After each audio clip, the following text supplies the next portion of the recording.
Naira Marley wọ gàù níṣẹ́ ló ti inú ọ̀ràn kan bọ́ sí òmíràn pẹ̀lú bí àjọ EFCC tún ṣe ránṣẹ́ pé láti wá jẹ́jọ́ ẹ̀sùn tó níṣe nípa jìbìtì wíwọ́ke owó olówó lẹ́nu bí ó ṣe ń jẹ́jọ́ ẹ̀sùn ikú Mohbad lọ́wọ́ nílé ẹjọ́. Ẹjọ́ di méjì lọ́rùn Naira Marley nìkan ṣoṣo báyìí o. Ẹjọ́ lórí ẹ̀sùn ikú Mohbad ló ń jẹ́ lọ́wọ́ lájọ EFCC náà bá tún ránṣẹ́ pé kó wá sọ tẹnu rẹ̀ lórí ẹ̀sùn jìbìtì wíwọ́ke owó olówó. Ẹgbìnrin ọ̀tẹ̀ bí a ṣe ń pa ọ̀kan ní òmíràn ń rúwé ní ọ̀rọ̀ gbajúmọ̀ akọrin tàkasúfè náà Azeez Fashola tí ọ̀pọ̀ èèyàn mọ̀ sí Naira Marley.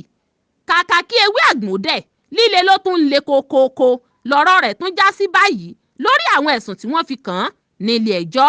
Bí a ò bá gbàgbé, Naira Marley ní àjọ EFCC ti ń bá ru ẹjọ́ tẹ́lẹ̀ lórí ẹ̀sùn oníkókó 11 àti lílu jìbìtì gba owó olówó lórí ẹ̀rọ ayélujára láti ipasẹ̀ ike wíwọ́ tí wọ́n ń pè ní Yahoo.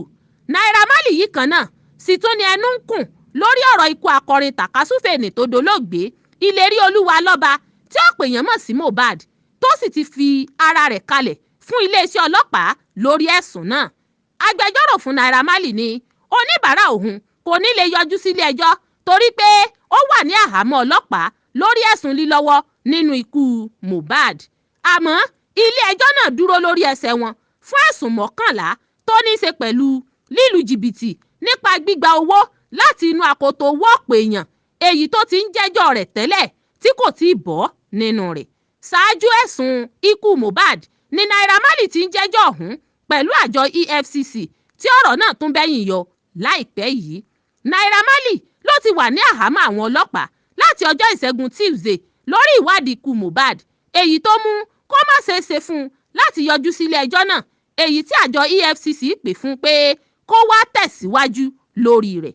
Àtẹ̀jáde kan tí àjọ EFCC fi léde lójú òpó ayélujára wọn ni wọ́n ṣèkéde bí ọ̀rọ̀ ṣe bẹ́yìn yọ mọ́ Naira Marley lọ́wọ́ nílé ẹjọ́.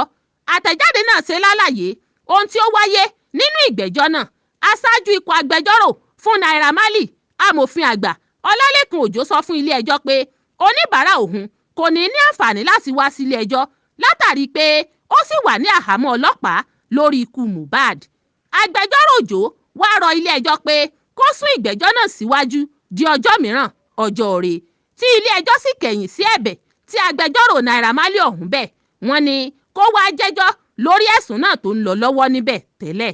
Àmọ́ nígbà tó ń fèsì lórí ìbéèrè Òjó, agbẹjọ́rò fún ikọ̀ olùpẹ̀jọ́ Bílíkísù Buhari rọ ilé ẹjọ́ láti pàṣẹ pé kí wọ́n fa Naira Marley wá sílé ẹjọ́ náà kó lè wá jẹ́jọ́ ohun tí ó ṣe. Adájọ́ Òwe Ìbò ti ilé ẹjọ́ gíga ìjọba àpapọ̀ tó wà ní Ìkòyí wá fòǹtẹ̀lù ìbéèrè agbẹjọ́rò olùpẹ̀jọ́ náà tó sì ní kí Naira Marley yọjú sílé ẹjọ́ náà láti wá jẹ́jọ́. Tí adájọ́ náà sì sún ìgbẹ́jọ́ rẹ̀ síwájú di 30 oṣù kẹwàá ọdún 2023 tí ìrètí wà pé Naira Marley gbọ́dọ̀ yọjú sílé ẹjọ́ náà láì ní àwáwí kankan.